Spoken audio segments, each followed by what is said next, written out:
Hello, everyone. Thank you, Anastasia, for the introduction.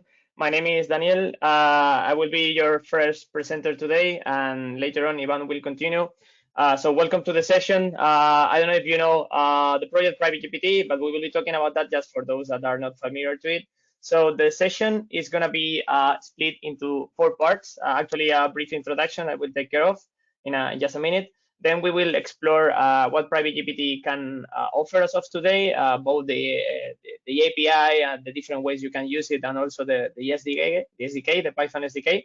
And then we will move to how to customize it, how to tailor the system for your specific use cases. And Ivan will be providing an overview of how to do so and different ways of applying the features that PrivateGPT offers. Okay, so for those that are not familiar to PrivateGPT, let me start with the original idea of how this happened. Actually, the project was launched in May 2023, so almost a year ago. If you think about how the world was 1 year ago, basically everyone was using ChatGPT without not much control. And what we saw in our company environment, business environment, Ivan was the CTO of a startup. I was working at Amazon. And we saw that in these corporate environments, the use of ChatGPT was a little bit risky because people was leaking information by basically copying and pasting, contracts or private information from the company in ChatGPT for summarizing or stuff like that. So we found this opportunity of building a completely local way of accessing and leveraging the power of an LLM. Even without internet connection and running on top of your GPU or CPU in order to make the system completely 100% privacy or private. So the idea of PrivateGPT was basically that. We created a POC, a POC, a proof of concept that basically showed that this was viable. And what you can see in the screen was the first version, just a client in your console that was able to interact with the LLM, as I said before, completely isolated from the world, basically ensuring 100% privacy of your data, no possibility of leaking data. But from that point on, we have been evolving the project. And as of today, the project is almost 52K stars on GitHub, so pretty famous. As of today, it's one of the project that it has a good position in the GenAI space, along with the Llama Index and LangChain and stuff like that. And we had a lot of community supporting this project. So thank you to anyone hearing today that is part of the community that has been supporting us, because during this almost a year, we have had more than 55 contributors. And we have, as of today, a really lively community in Discord, more than 4K people. So, I really invite you to join if after this talk you consider PrivateGPT something that could fit your necessities. So 2 ideas to understand. If you see this in the documentation, May 2023, we launched the primordial version, which was kind of the proof of concept of this was something doable. But in October last year, we launched the API approach, which basically is a complete framework for creating GenAI applications with privacy in mind. And this is what we are going to be discussing today, because this is the current status of PrivateGPT. We are right now in the version 0.5 that was released a couple of weeks ago. And this is what we are going to be showing today. Okay, so going into the details, let's start exploring what PrivateGPT can do by understanding first its API. So as I said before, in order to make PrivateGPT something that developers and researchers could use in their daily work, we transform completely and we rebuild PrivateGPT from scratch after the primordial version in order to offer a complete API, providing a set of primitives for creating GenAI projects with privacy in mind. And to do so, what we did is that we extended OpenAI API standard in order to allow you to disconnect yourself from OpenAI and connect to PrivateGPT in a seamless way. So basically, our API extends and provides additional primitives and additional contextual information and attributes compared to OpenAI API. But basically, for the rest of the things, you can use whichever, which is good, because that way you can exchange one for the other. So the API is divided into 2 layers. The upper layer, the high-level API, is a RAG pipeline ready to use out of the box. So basically, we have provided to the community, and the community is also helping us to improve this ready to use pipeline. by contributing to two areas: the injection of docs and chat and completions. Injection basically covers everything related to parsing, splitting, embeddings, things like that. And chat and completions abstracts all the prompt engineering, all the context retrieval, everything that you at the end of the day you need to interact with an LLM. So basically, it makes really easy to work with PrivateGPT without understanding too much detail or diving deep too much into the code. Then we have the low-level API, which is focused on allowing you to create your own RAG pipeline. And in order to do so, we provide several components that allow you to customize your embeddings generation and your contextual chunks. And you will see that in general, and this is something that Ivan will cover in more detail later, we have designed the architecture of the application, the project, in a way that anyone can contribute without being necessary to understand the whole picture. So it's really easy. It's based on components and services, so it's really easy to contribute.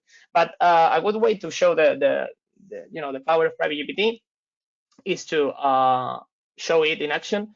And in order to do that, I'm going to show you two examples of how to leverage the API with two basic clients. The first one is a UI client, a user interface, basically client based on Gradio.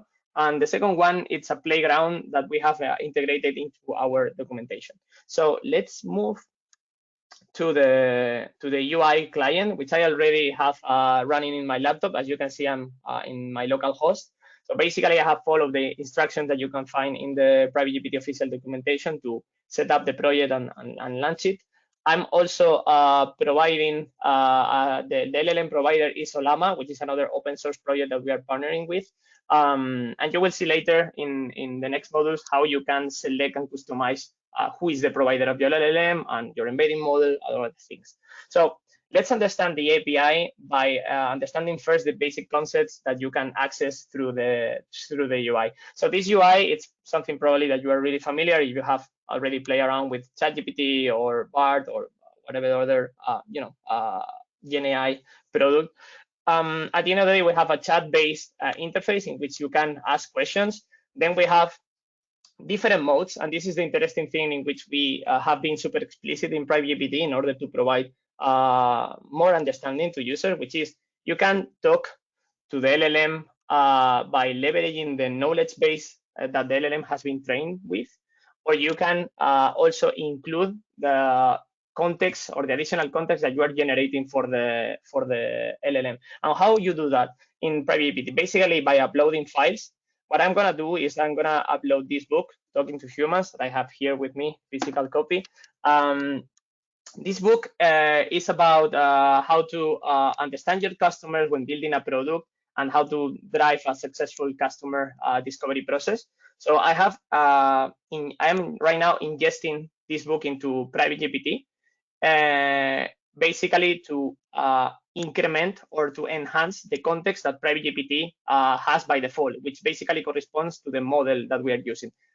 By the way, as of today, we are using Llama 3, which was the model, the 8 billion parameters, the model that was released a few days ago by Meta, and we are using it. So right now, we have our model running in our laptop, and we have the knowledge base and the information generated by this book that I have uploaded.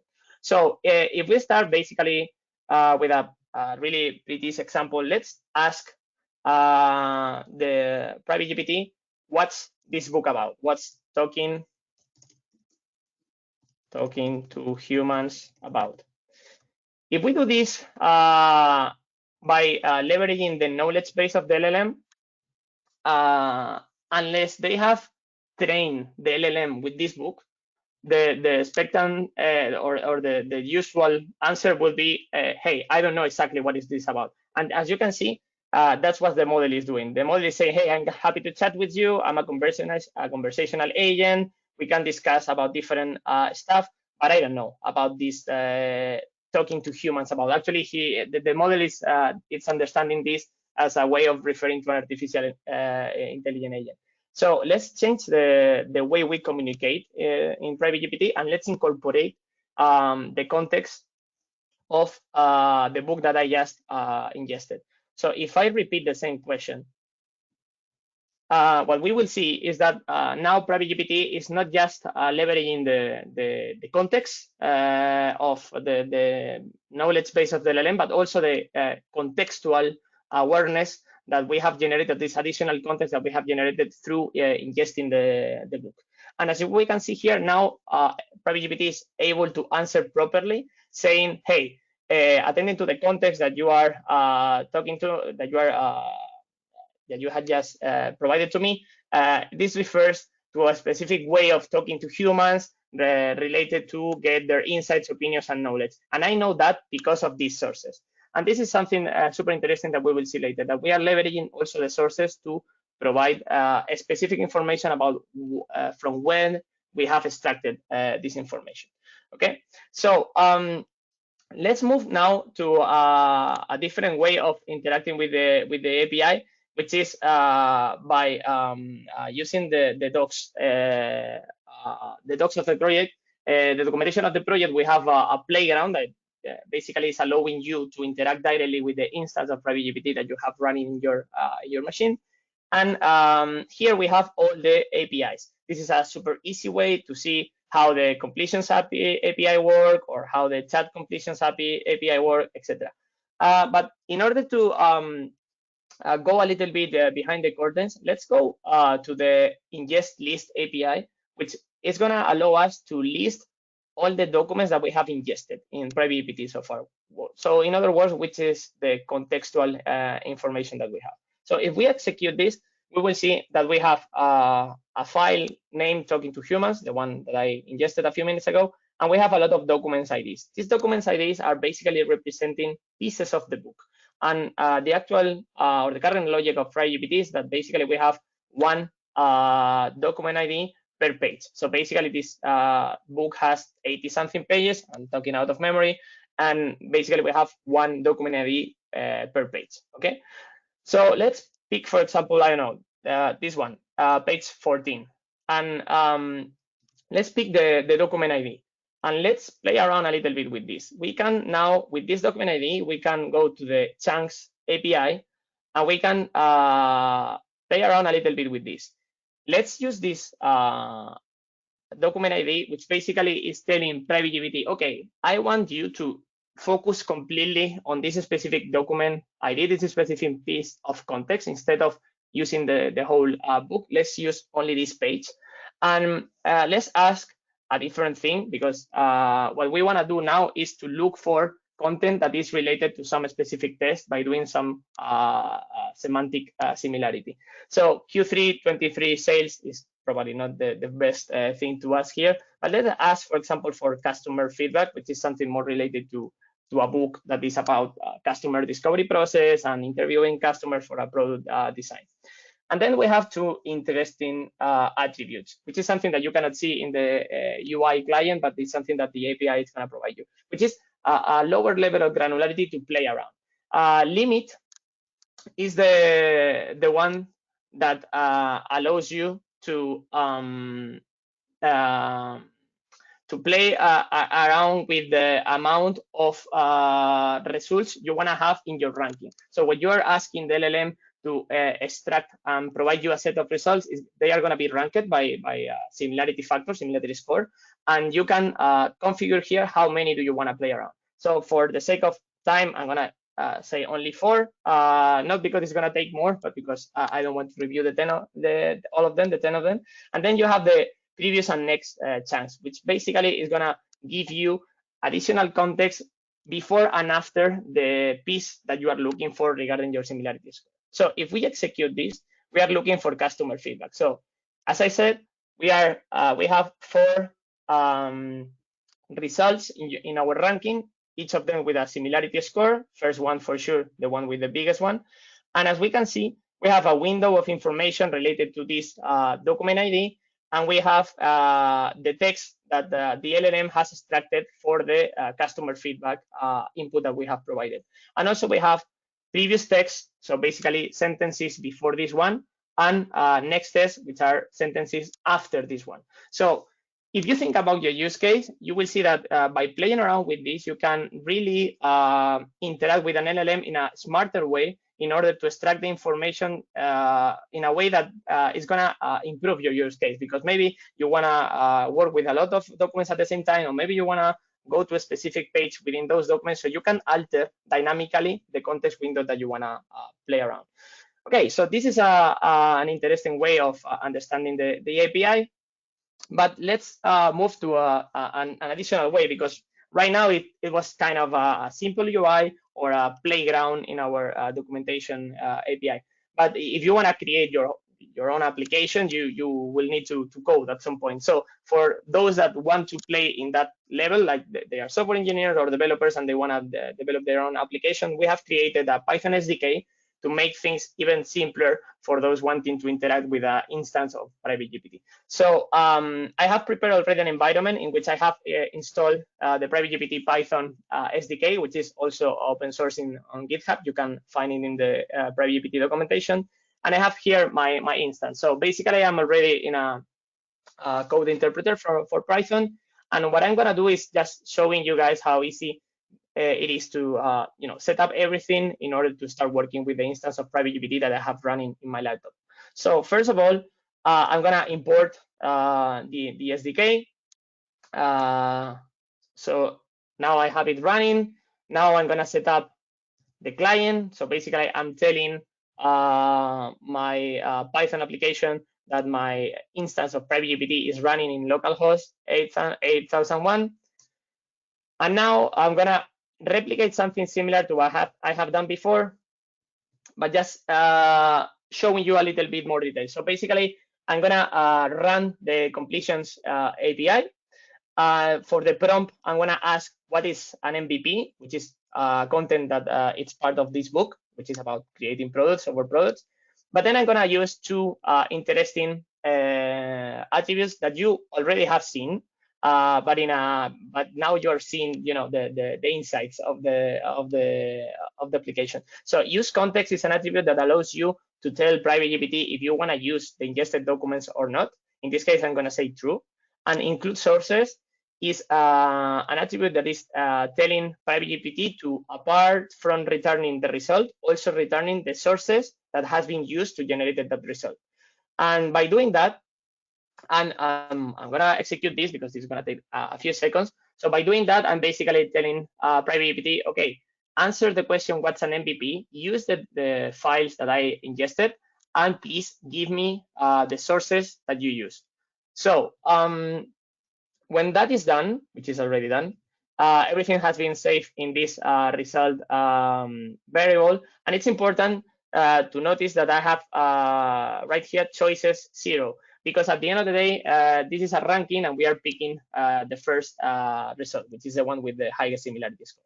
So if I print the result for this result from the ranking, we can see how the content is providing information about what is an MVP. But the sources are not here because I need to also print them.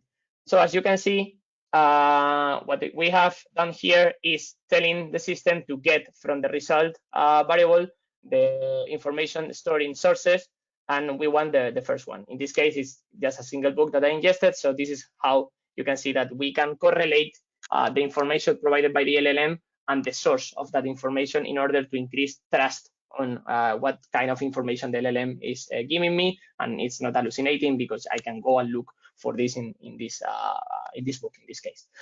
Okay, so this is a quick overview of all the capabilities for the API and how to use it either through the UI or the playground, but also how to make this a more professional approach by coding directly through the SDK of Python that we have also published months ago. So with this, I'm going to stop in case anyone has any question in the chat about this part.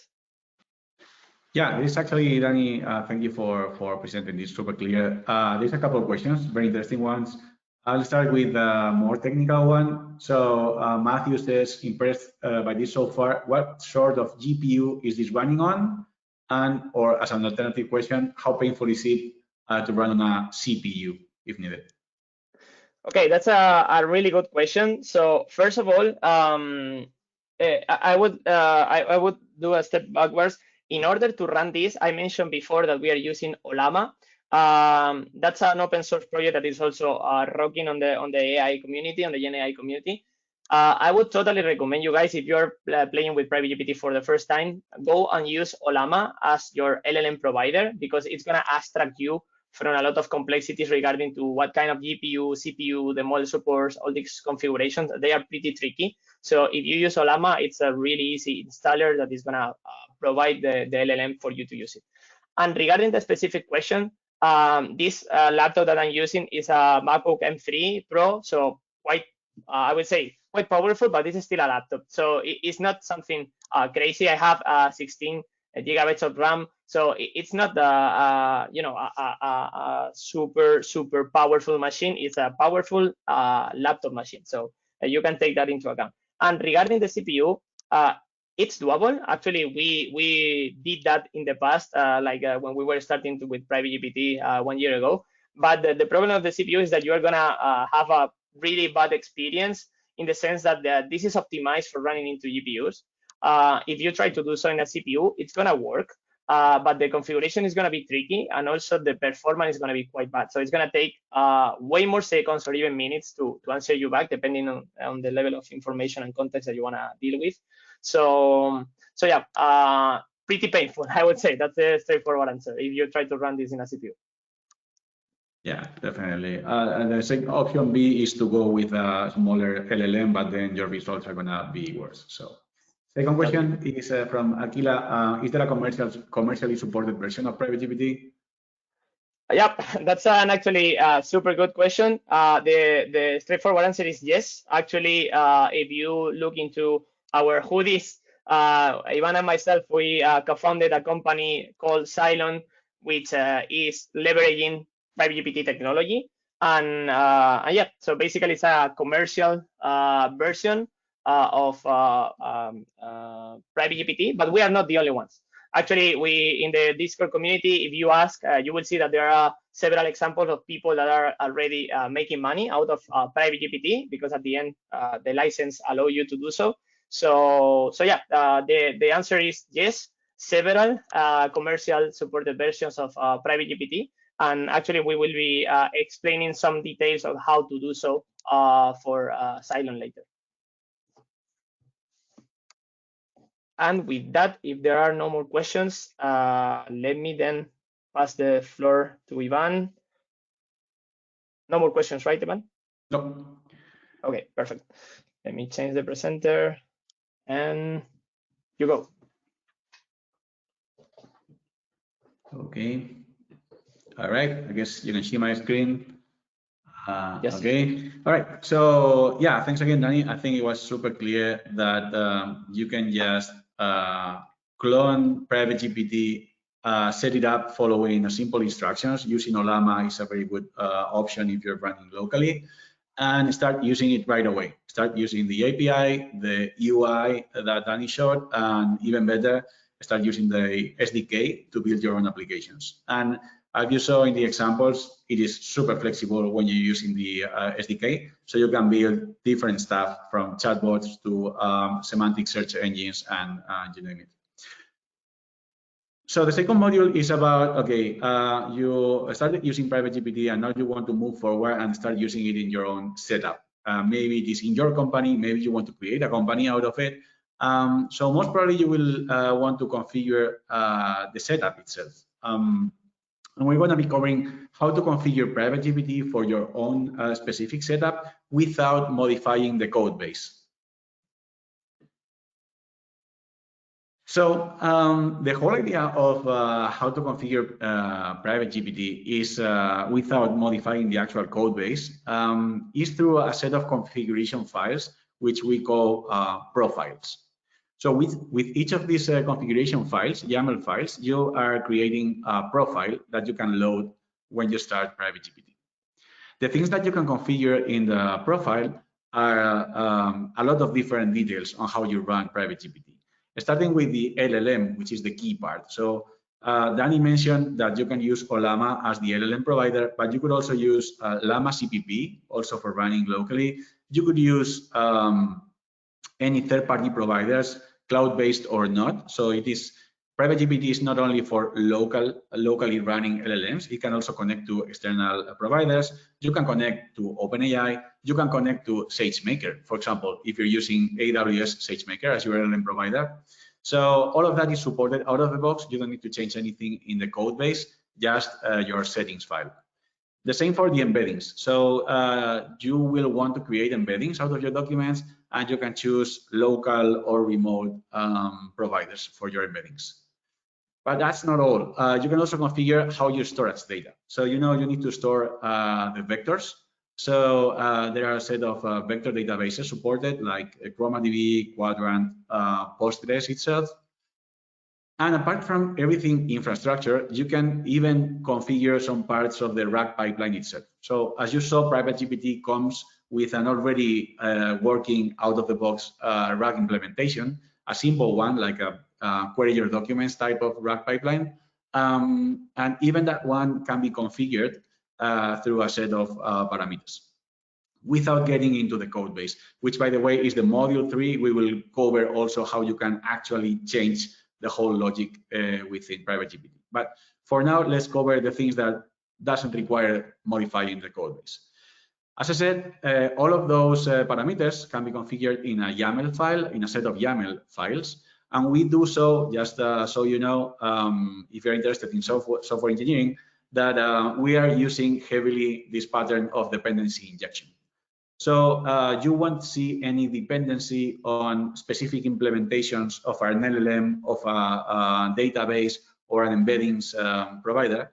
We're always using abstractions, and for that we're using Llama Index because they have a very good set of abstractions. So everything that the code base and the logic uses is an abstraction of an LLM, of a database, etc. And there is dependency injection to inject at runtime the exact implementation of each abstraction that you decided to use. So I'm going to show you real quick how these settings look like. When you clone PrivateGPT, you get a set of profiles of YAML files already configured for you. There is a basic one that always needs to be there, which is the settings.yaml file. In this settings.yaml file, you will see everything configurable. Everything that is configurable is here. And just to give you a sense of what it is, you can configure some things around the server itself, like, for example, basic authentication. You can configure where you store the data if you're running locally. You can enable or disable the UI, the Gradio UI that Danny showed. You can configure the LLM. Here I'm setting it up to run using Llama CPP, but you could say Ollama here, for example. Some parameters around the LLM itself. And then, as I mentioned, you can configure the RAG pipeline. So, for example, how many contextual chunks you get out of the vector database for answering each question in the UI. At the moment, it says 2, but you could say 10 because your use case requires a lot more context, for example. So you can configure that in this YAML file. You can even configure if you want to use a re-ranker or not. This is more on the RAG pipeline implementation discussion, which we won't be covering in detail today, but re-rankers are a very powerful tool, and you can enable a re-ranker in PrivateGPT. And then you will find a set of very specific configurations. So imagine you decide to use Llama CPP as your LLM provider. So then you can configure everything related to Llama CPP. What model, what prompt style is it using, what model is it running, etc., etc. The same for the embeddings model. In this case, the default configuration is set up to run a local embeddings model using Hugging Face, and here are the dimensions of this model. Here, there is something very interesting, which is within the YAML files, you can use environment variables. So this means that this settings YAML file is going to go and look for this Hugging Face token environment variable at runtime. So if you are to commit these changes to a repository and you don't want to expose your token, you can use environment variables, for example. You can see there's configurations around the vector store. There's configuration about the node store, like where do you store the data, and then specifics about if you're using Postgres, how do you connect to your Postgres instance, etc. So you can see there is a lot of configurations in here. It is super simple to extend, and the community is adding more and more configurability to PrivateGPT every week. So how does it work? How do you select which configuration to go with when you run PrivateGPT? The way it works is, as I mentioned, each YAML file creates a profile, what we call a profile. And then on runtime, you select which profiles are you loading, which configurations are you loading, using the PGPT, PrivateGPT profiles environment variable. So you can load different profiles at the same time, and that gives you a lot of flexibility on how you run PrivateGPT, especially in production environments. The default settings.yaml is always loaded by default. The reason why we do that is to make sure there's no missing core configuration to be set up. So every single configuration has a default value in the settings.yaml file. But together with that one, you can load your own settings file, and you can load as many as you want, as many YAML files as you want, and the configurations of all of them will be merged together. As you can imagine, that allows you to have different YAML files for different parts of the system, some more related to the infrastructure, some more related to the RAG pipeline, etc., etc. And the last bit of flexibility is added through this detail I just shared with you on the environment variables within the YAML files. As I showed you with the Hugging Face token, you can use any amount of environment variables in your YAML files. So you can change, for example, when you're switching from development to production, you don't want to have two different settings.yaml files. You just want the same YAML file with different environment variables. So let's see how all of this works together. I'm going to run PrivateGPT with make run. And the first thing that appears on the screen is the profiles that are being loaded. If you look at here, you will see that we are starting the application with profiles default. That means that only this settings.yaml file is being loaded. So anything configured here is being taken into account. For example, we are using Llama CPP. I'm running on Llama CPP locally. And if we open the UI, we will see that this is running on Llama CPP with this Mistral 7B quantized model that was configured in here. So it is taking the configuration, it's reading the configuration, and it is running that way. And we can make a question, who are you, and get an answer. And this is running locally. It is running against my Llama CPP. It will take some seconds because it is a little bit slow, and you will get the answer. Okay, cool. What if I'm going to stop the process? What if I want to load this secondary settings YAML file, settings-olama? So this settings-olama contains some configurations that are overriding the default configurations. So you can see we are overriding the LLM, and we are saying we are now using Olama. We are overriding the embeddings and a couple other things. You don't need to override everything because configuration is going to merge, is going to accumulate. So it is very simple, the way to run it. I just set my PGPT profiles environment variable to Olama and do make run. Remember, this is macOS. If you're running on Windows, there's a different way of setting environment variables, but it works just the same. So if I do this, the first thing I'll notice is that the application is starting with these two profiles, default and Olama. That means that it is loading the settings.yaml and the settings-olama.yaml. So as you can imagine, whatever I put as a value in the PGPT profiles is going to load settings-olama and that exact value YAML file. So now I'm running on Ollama, and you can see here that I'm running on Ollama with the Llama 3 configuration, and exactly the same. I'm running locally, but this is not going against my Llama CPP, it's going against my Ollama. And the last example, I can show you, like, for example, we have a settings SageMaker.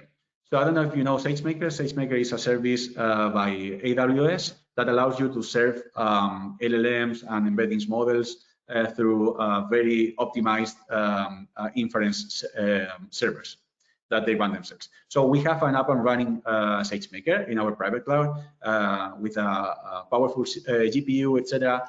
And in here, I'm setting the LLM mode to SageMaker. So I want to leverage everything in the default configuration, also in the Ollama configuration, because there was something interesting. And I'm going to say SageMaker. So separating it by commas, what you achieve is that the three profiles are being loaded, and the last one always takes precedence. So in this case, we are running against SageMaker. It is using my credentials, AWS credentials locally, and I can open PrivateGPT, which is now running against SageMaker, and I can ask, who are you? And it should be super fast. There you go. Because this SageMaker is super, super powerful compared to my local machine. So this is a quick summary of how this YAML-based configuration works. Let me know if you have any questions before we move to the third module. Okay, so we have a question not specifically about configurability, but about what kind of files can be ingested. Aquila is asking about if we can ingest Microsoft Outlook files, OSTP and PST, which are for the email client, because they say that they have all the information sitting on their inboxes, so it would be super useful for them to, look through all this inbox information in the email to answer. Mm-hmm. Okay, it's a great question. As I mentioned before, we are using Llama Index as the main framework that PrivateGPT is built on. And Llama Index, just like LangChain, which is a similar one, has tons of connectors. And in terms of loading files or ingesting files, you will most probably find an already working implementation of a loader for that type of file. I don't think the default version of PrivateGPT supports that file type, but it should be super easy to include. Having said that, we've been playing around with another open source great project, which is called unstructured.io. We can share it in the chat. Unstructured.io. That one is amazing on loading different types of documents. So I would suggest also to take a look into that one. I think that's a great segue to move to module 3, which is more on how do we go the last mile and how do we actually change the code base of PrivateGPT to make it my own and to really implement my own use case. So we covered the out-of-the-box PrivateGPT, which can be used to answer questions about your documents, run some semantic search.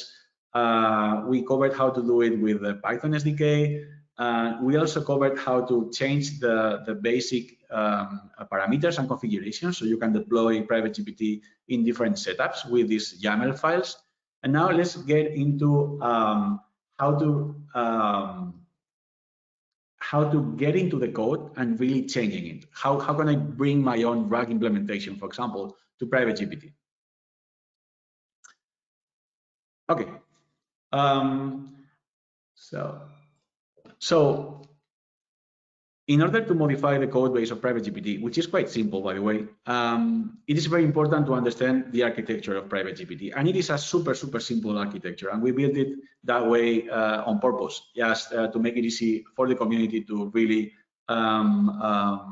participate in each of the layers. And it is actually what we're seeing today. Like different contributors are focused on different layers of PrivateGPT. Some are more on the API layer, some are more on the RAG implementation layer, and some others are more into adding more support for LLMs, for file types, for embedding models, etc. So this is exactly how PrivateGPT is architected.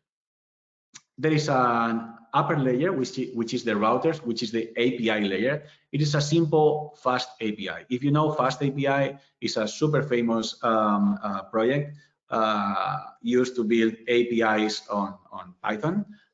It is great. It is lightweight, it goes fast, it is super powerful and flexible. So there is a routers layer in which you will find every single API of PrivateGPT implemented. Super simple and thin layer. The second layer, which is the biggest layer actually, is the services layer. It is where we implement the logic, the RAG implementation logic, and it is using Llama index quite intensively. And it is the one that uses also dependency injection to never couple the implementation of the RAG pipeline with the specific LLM or the specific database. So it is completely abstracted in a way you can switch one for another. And the last layer is the components layer, which is the one providing that flexibility. It is the providers layer in which we support different LLMs, support different vector stores, node stores, etc. So that's the basic architecture. And in order to show it to you, we're going to be doing an example. So we're going to modify PrivateGPT as you can find it in the main branch of the repository. And we're going to do a small modification, which actually has a huge impact in the result. We're going to make PrivateGPT always answer in Spanish, always, to any question.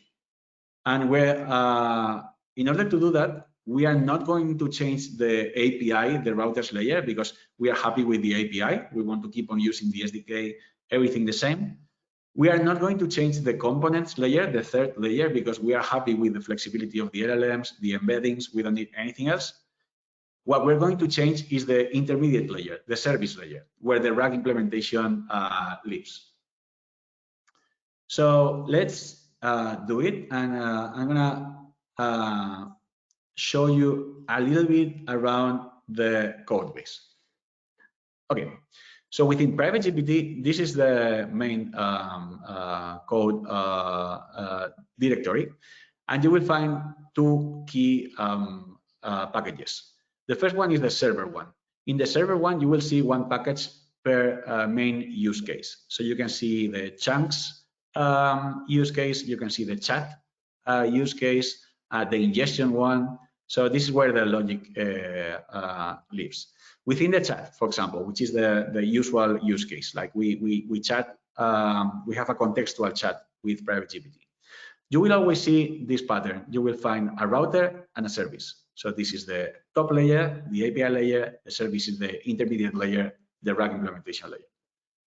So just to show you around, I said we're not going to modify the router. We're happy with the API, but just to show you around, this is pure fast API. So if you know fast API, this is very simple fast API where you define your URLs. And the only thing that you do is in the implementation part is to get the service. So you get an instance of the chat service, and then you route calls to it. Like in this case, we are supporting both streaming and non-streaming chat, and you will call service.chat or service.streamchat, and nothing else. Super simple, super thin layer. So let's take a look at the actual chat service implementation. This is, as I said, the biggest layer where most of the implementation logic is. So for example, here is the public function chat, which is called by the API layer. And in here, there is more logic. So we prepare the messages, we prepare the system prompt, we end up creating a chat engine, and we run the inference and obtain the sources and return the result. So there is a lot more that is going on here. Without getting into a lot of details, if you really want to change and to bring your own RAG implementation, if you want to extend the API, you will probably extend the router layer, but it's going to be super simple. Where you will be spending most of your time is in this layer, in the service part of the project. So let's take a quick look on how to change this default RAG implementation to always answer in Spanish. In this case, we're using this chat engine in here, which is using Llama index to create a contextual chat engine or a simple chat engine, depending on whether or not you want to use the ingested documents as an input.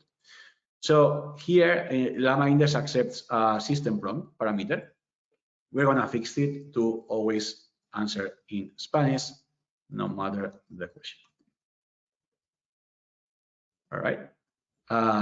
Let's do the same thing here for both of the chat modes.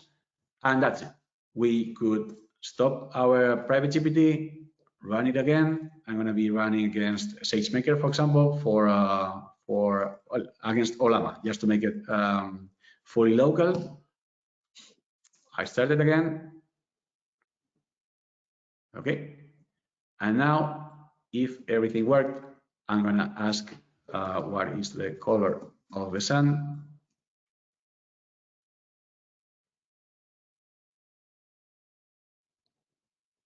So Llama is loading, and it just answered in Spanish. I can do a follow-up. Why? El sol es blanco. The sun is white. Because the sun is a star, blah, blah, blah, blah, blah, everything in Spanish. So very simple one-liner change, but you can see it is fairly easy, depending on the change that you want to bring, to change the default behavior of PrivateGPT. And we really wanted to show you around the code base a little bit, so you know where to go or where to look into if you are looking to change the RAG implementation. Actually, this class here is probably the longest one in the whole project. There are simpler implementations for the semantic search, for example, or the ingestion. And to finish with this module, we said that we have 3 layers: the API, the services, and the components. We saw a little bit of the API. We just changed the services one. I'm going to show you the components one, just so you see, in case you want to support yet another LLM, where to go. So this is in the components folder, and each of the types of the components is in its own package. For example, LLM, and you will always find the component class. And what you will find here is what you would expect. Basically, there is we are checking the settings. And depending on the settings that the user decided, we are loading one implementation of the LLM or another. For Llama CPP, we are loading this implementation and configuring it. For SageMaker, there's another one. For OpenAI, there's another one, etc. So it is a very simple implementation, and you can imagine it is super simple to extend this and add yet another support for yet another LLM component.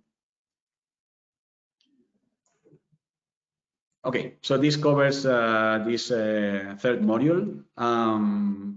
Any questions before we go to the final wrap-up example? We don't have any question, so guys, you can use the time, but we will have another question and answers in a few minutes. So start thinking about your questions. Thank you, Ivan, for your explanation, and let's go with the final module. Okay, cool. Let's do it. So I know, like, we know this module 2 and module 3 are quite technical. So let's go back a little bit. Let's if you got a little bit lost in the last 10 to 15 minutes, let's go back. Let's reconnect, because we're going to show. Okay, this was you really need some software development skills to go into those details of especially changing the code base of PrivateGPT.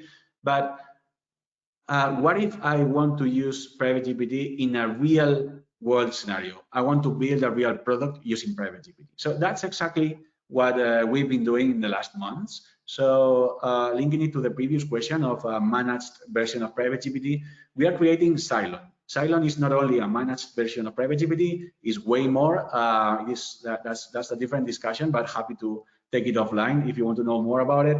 But Cylon is a product that is user-facing, is production ready. It has hundreds of users in this beta state, which is where we are at the moment. It is a closed beta. We are letting people in little by little, and it has some common use cases with PrivateGPT and some new ones that we're bringing to the table. But for example, this one is quite similar. So we have an answer hub where you can ask questions to your documents, you will get an answer, and you will get a link to your data sources. So you can see this is more or less the same as PrivateGPT with a better UI, but that's probably the simplest use cases of all that Cylon supports. Anyway, this is not about Cylon. What we want to tell you is what is the role of PrivateGPT within Cylon? How are we using PrivateGPT in a real production, very customer-facing product? So here is the architecture of Cylon. You can see, first of all, that we have PrivateGPT in this purple box. We say PrivateGPT++ because we have done what I just showed you in module 3. We have extended the functionality of PrivateGPT to fit our own use cases or our own needs. That's something we do. The way we do it is we have a hard fork of PrivateGPT, which is a private fork, in which we customize it to our specific needs. If we find along the way that there is something generic enough that the whole community would benefit from it, we port it back to PrivateGPT open source repository. That's the way we're working at the moment. So we have our PrivateGPT++, and not only one. If you look at it, we have 2 instances of PrivateGPT. So PrivateGPT is acting as an API, and it's also acting as a worker. The reason is that some of our use cases take quite some time, take minutes to execute. So we created a background processing pipeline using RabbitMQ, which you can see in the center. So we some of the requests to PrivateGPT are enqueued as a task, and we have a PrivateGPT worker, which is basically another instance of PrivateGPT that is taking tasks from this RabbitMQ using Celery and executing them. So we have PrivateGPT as a synchronous API. We have another PrivateGPT as a Celery worker. That's the first thing you will notice here. Second thing, we are not running the LLM or the embeddings model in the same machines as the PrivateGPTs. PrivateGPT are running in small machines, and we are using SageMaker in this case for both the LLM and the embeddings model within our private cloud, so it remains fully private. Some other interesting stuff. Our backend logic is completely separate from PrivateGPT. So we understand that everything AI needs to live in PrivateGPT, but the management of our users, the management of our payment method, everything business logic is in a different backend. Actually, it's a different technology. We're using Kotlin in this case, Java virtual machine in the underneath. The front end is a very powerful front end technology. And then another interesting bit of information, very, very interesting, because a lot of people ask about storage. We are using the same Postgres database to store our vectors, to store like vectors coming from the embeddings, to store our nodes, like plain information coming from the documents that we split, to store the information related to Celery tasks, to RabbitMQ, and even to store the information of the Cylon backend. So we have one single machine running our database, and that is very good for maintenance perspective. It is a complex one because it is a multi-tenant database, but it is better than having like 3 different databases all around. So this is what a real application looks like, a real application architecture looks like, and that's the role of PrivateGPT in a real world application. And with that, I think we've covered it all. Happy to take some final questions. I think we have around 5 minutes, so yeah. So thank you, Ivan, again, super clear. And actually, I think that this is the interesting part of what PrivateGPT can do, because at the end of the day, it has been designed not for being, deployed straight away into production, but to be a piece for generating GenAI products or applications that you can customize. And you have seen an example, but you can think about a lot of examples. Actually, the very basic one that Ivan show about changing the language. You can think about an application that can allow you with a UI to change between languages and stuff like that, and you can think about different ways of doing that, incorporating documents and so on. So no questions right now. I don't know if anyone else or anyone in the chat has a last minute question. If not, I think that we have covered all the content, and we want to, first of all, thanks to the ODSC for having us together here and for having a spot for PrivateGPT.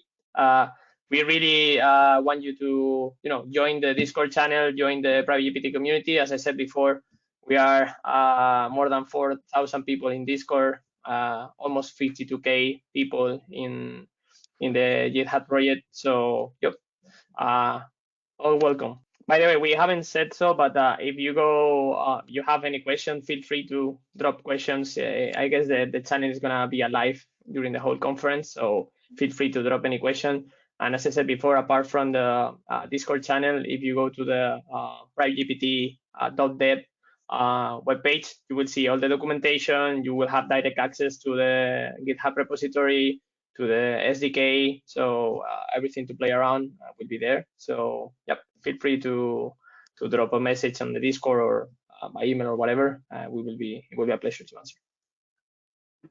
The first one, real quick, we have a couple of minutes. So would the data in the Postgres database be stored by Cylon? So in our case, we are using Postgres within our private cloud. So we are storing everything Cylon and PrivateGPT in the same Postgres database, but it is completely up to you. We know of other people that are segregating data in the setups. So you can have your vector storage using Quadrant, for example. If you have thousands of chunks, you may go with Quadrant, which is an amazing database, and you can use a normal Postgres for your business logic, for your business information. I have just dropped the link, by the way, for PrivateGPT, because there was the second question was about where you would recommend a beginner to go for a step-by-step guide to set this up. You can find the installation guidelines in the link I just shared. So that would be the recommended way to go. And as I said before, if it's the first time, I would totally recommend you to go with Olama for the LLM setup. It's gonna make things easier for you. Yeah, as a piece of recommendation, there's a lot of people writing and creating videos about PrivateGPT, but they become outdated super fast because the project is evolving like every single week. So I would rather go to PrivateGPT.dev documentation, as Danny mentioned, and follow the steps there because those are up to date.